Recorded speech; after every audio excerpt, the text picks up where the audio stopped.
Hi, I'm Veronica, a somatic yoga teacher and an expert in dealing with anxiety and its somatic or bodily symptoms.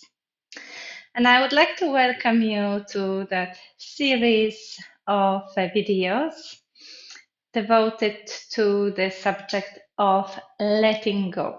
Letting go both in terms of your body and bodily tension, but also letting go of some thoughts, for example. And we'll begin with body. There will be a series of very different methods you could use to release efficiently tension from your body.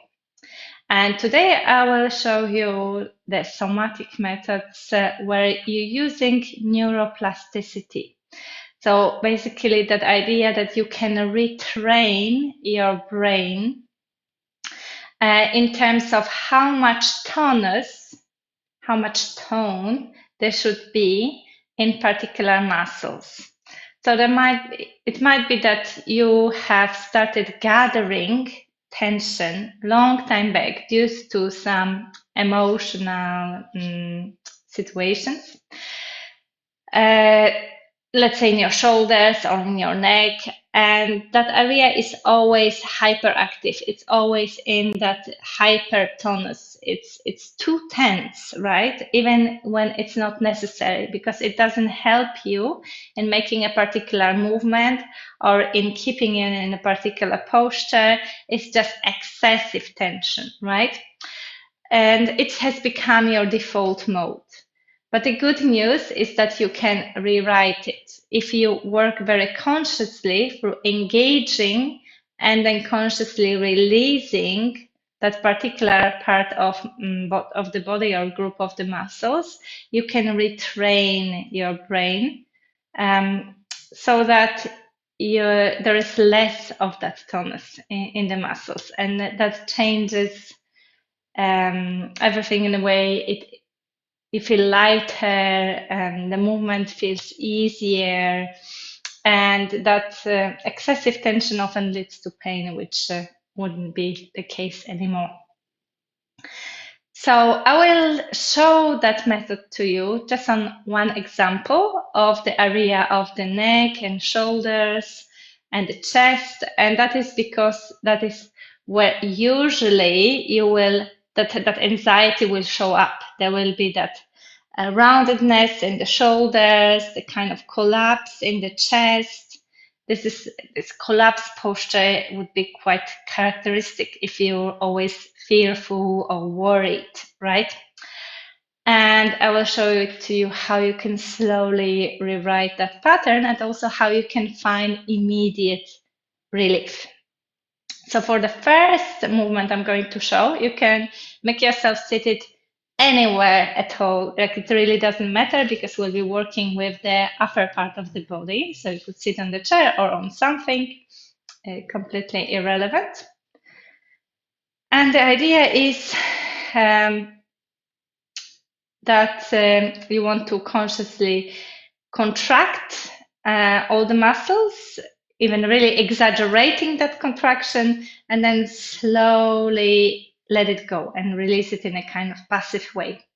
So first, you can just notice how you sit up and whether there is that little bit of a collapse through the structure, if your shoulders have that roundedness in them, if there is that kind of collapse in the chest, or maybe you're feeling the tension in your neck or in the upper shoulders. So for now, just notice it.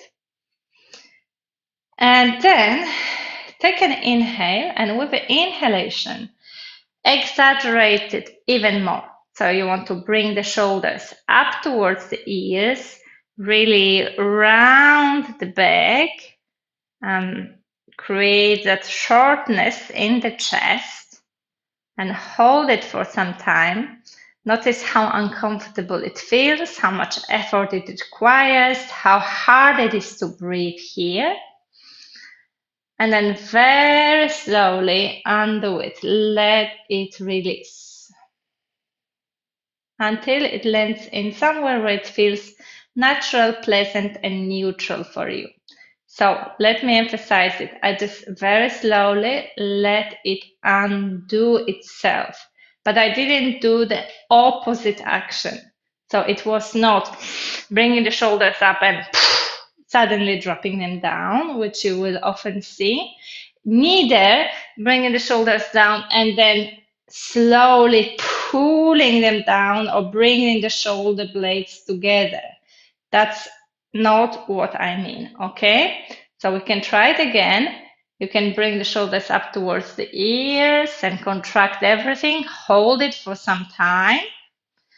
And then very slowly and consciously let it undo and let it rest somewhere where it feels most natural.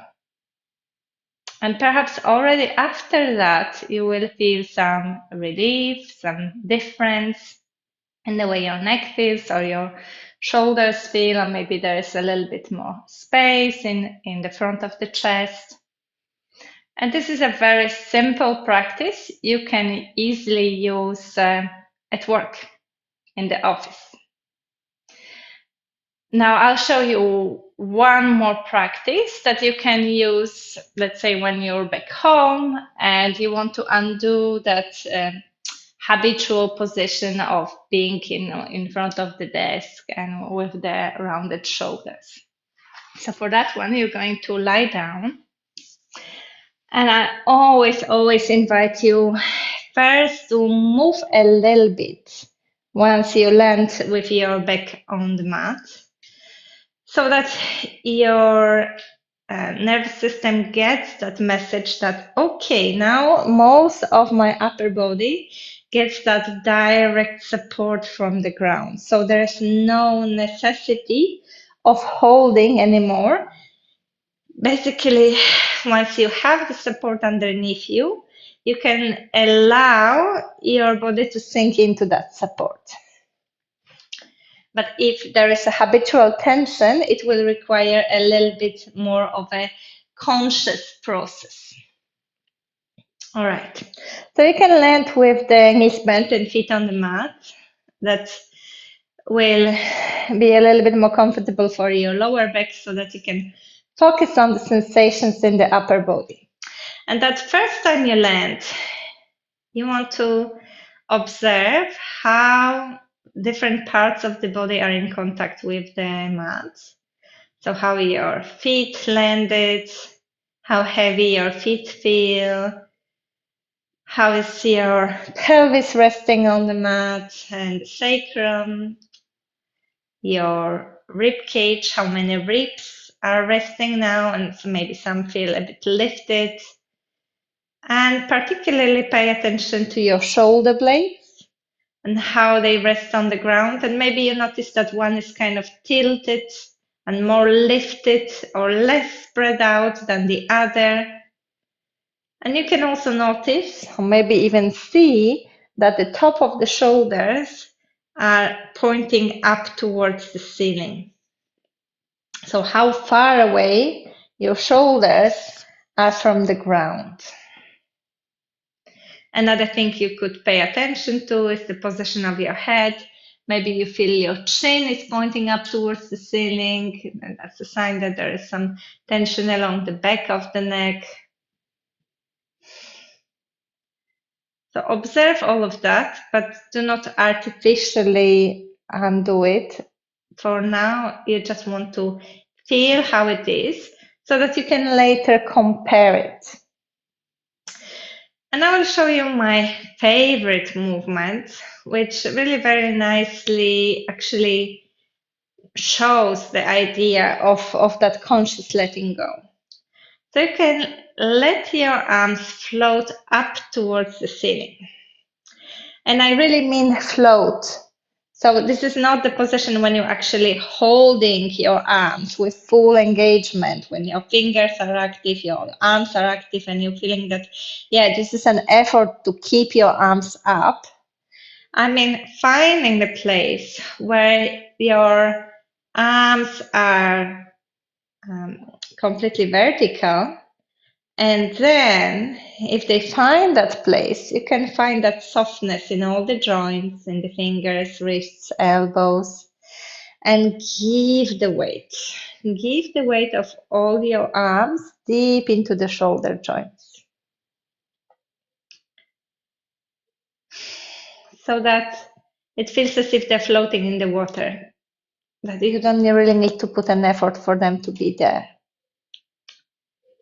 And that already might feel like a new concept because your arms are becoming heavier, so your shoulders are becoming heavier as well. But we're going to emphasize it a little bit. So now you can imagine that there are some strings attached to your fingertips in one hand, and somebody pulls by those strings as if you're a puppet. So again, it's not your conscious effort. The arm still stays quite loose and relaxed. And you just imagine as if something was pulling you by the fingertips up towards the ceiling. And as a result of this action, your shoulder blade will start peeling off the mat.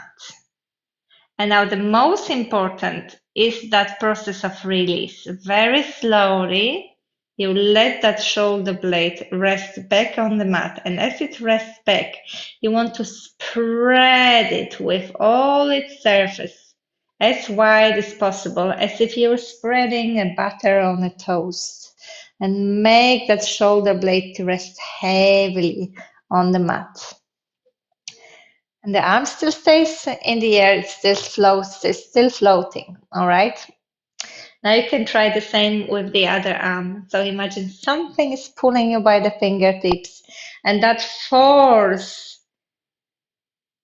eventually lifts your shoulder blade or part of the shoulder blade off the mat. And then the most important conscious moment is of allowing that shoulder blade to rest and to sink and to spread wide and broad on the mat. Okay. And you can repeat it maybe 1 or 2 times more.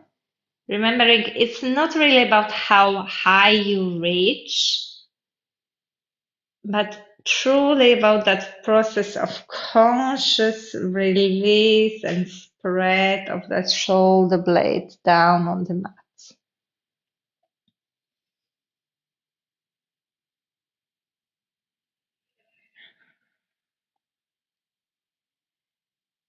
And once you feel that both became much wider, broader, heavier, you could then very slowly let your upper arms rest at any angle that doesn't disturb that spread, broad surface of shoulder blades. And then in the end, you release the lower arms as well. So you want to land somewhere where you feel that the shoulder blades are now really spread out, wide and heavy.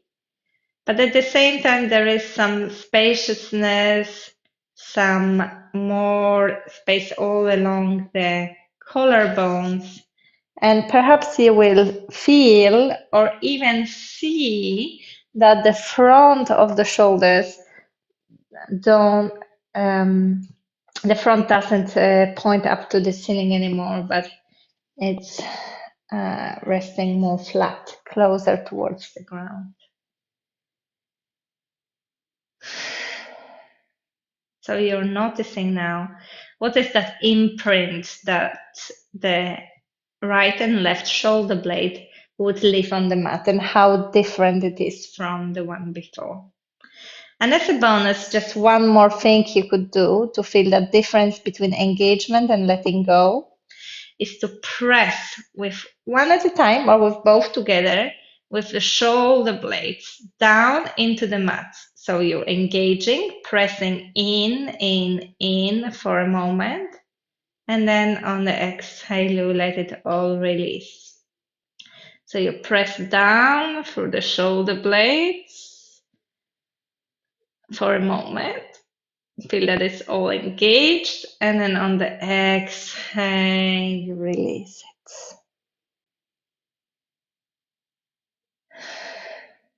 And it might already make you feel rested through that upper part of the body very differently than when you started. There are many more things you can do for the area of the neck and shoulders, but we'll leave it for some other time.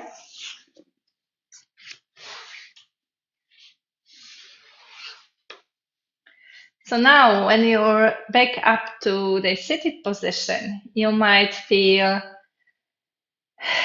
somehow lighter or more spacious. Maybe there is a difference in the way you're holding yourself. Maybe there is a difference in the way you breathe. And we really did just 2 or maximum 3 really short practices. So this is the magic of somatics, which gives you the immediate relief, but it will also overall change the holding patterns in your body so long as you do it frequently, because you want to create that new neural pathway. You're going out of your default mode and you're creating a new neural pathway. And next time I will show you very different techniques which maybe suits you better. So I hope that you really enjoyed this practice. And if you'd like to know more about how this connection between the nervous system and your emotions and your body work, then I really encourage you to subscribe to my newsletter with metta, which means with kindness. I send a newsletter every Monday, and I always share lots of my personal experience, but also snippets of knowledge in the fields of somatic and everything related to that body-mind connection, all really scientifically proven.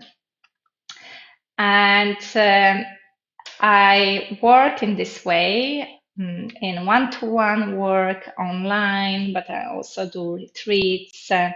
So you will get updated with all of this if you join my mailing list. Don't forget to subscribe to the channel as well so that you can see the next episodes, and I will see you next time. Thank you very much.